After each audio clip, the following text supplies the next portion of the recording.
Design thinking. Menemukan sebuah inovasi, seringkali kita bingung mau memulai dari mana. Terutama jika masalah tidak diketahui, rasanya seperti tersasar nggak tahu arah. Design thinking dapat menjadi jawaban. John Edward Arnold menggagas pendekatan human-centered design untuk mengatasi masalah.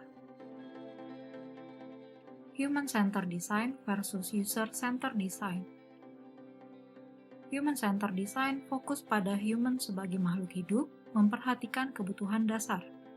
Sementara user-centered design merupakan deeper analisis terhadap target audience yang menjadi fokus research.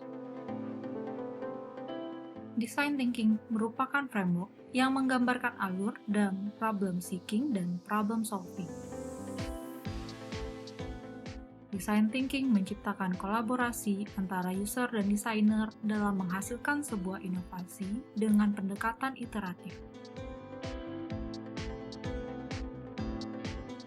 Tujuan dasar dari pemikiran design thinking adalah amati kebiasaan, invent a future, test idea. Mari kita lihat kasus R&D yang dilakukan oleh perusahaan P&G. Tim ingin mengembangkan produk skincare mereka menjadi produk premium. Tim melakukan observasi di dua tempat penjualan produk mereka, yaitu retail yang banyak tersebar dan mall besar. Produk mereka awalnya menargetkan masalah kerutan pada pengguna usia 50 tahun. Ternyata dari hasil pengamatan, pengguna pada usia 30 tahun dan 40 tahun lebih concern terhadap skincare mereka, pasarnya juga lebih luas.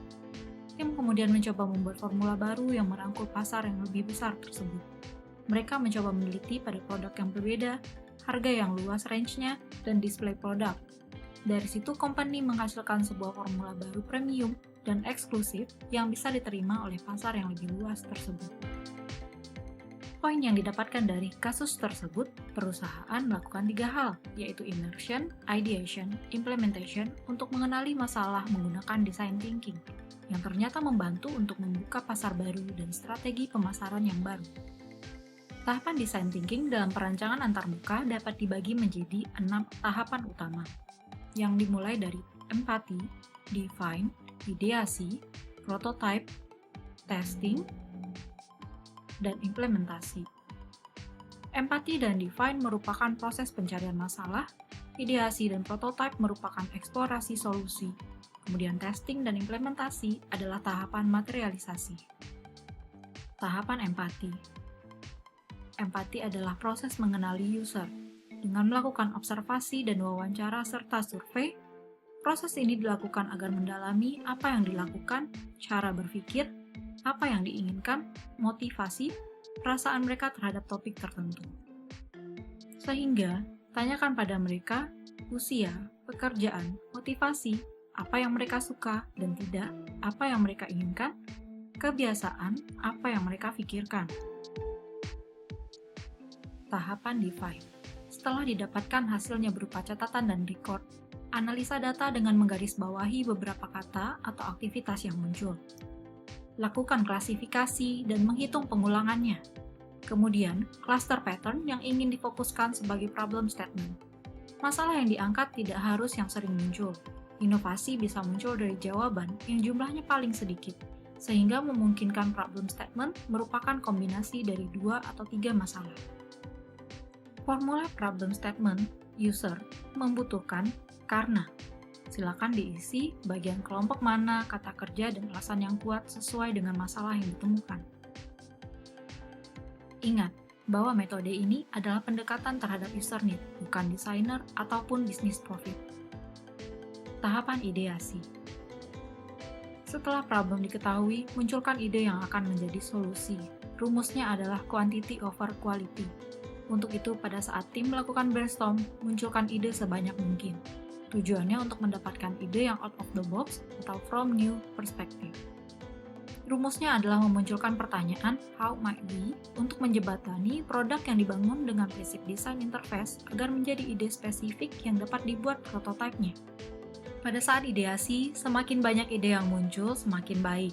Namun research adalah kegiatan yang dibatasi waktu dan biaya. sehingga kerucutkan kepada ide yang unik, inovatif, solutif, dan dapat dibangun prototipenya sesegera mungkin. Tahapan prototipe. Pada saat membangun prototipe, tim harus memilih beberapa ide yang dapat dibangun. Prototipe harus tangible dan testable. Sebagai tuntunan, silakan siapkan flowchart agar mudah dalam menuntun proses pengerjaan. Prototipe banyak jenisnya, mulai dari paper prototype hingga mockup digital.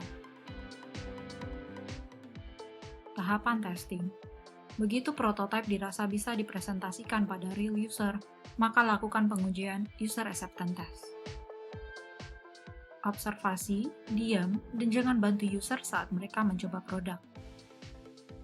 Kemudian wawancara atau kuesioner dapat dilakukan setelah user mencoba produk. Kolaborasi muncul kembali saat user memberikan feedback, sehingga dapat diketahui bagian mana yang sudah valid menjadi solusi atau harus direvisi kembali. Design thinking adalah metode yang paralel linear, namun nyatanya adalah metode yang iterasi tidak hanya ke satu fase sebelumnya, namun juga ke fase-fase awal. Terima kasih sudah menonton video ini, semoga ilmunya bermanfaat.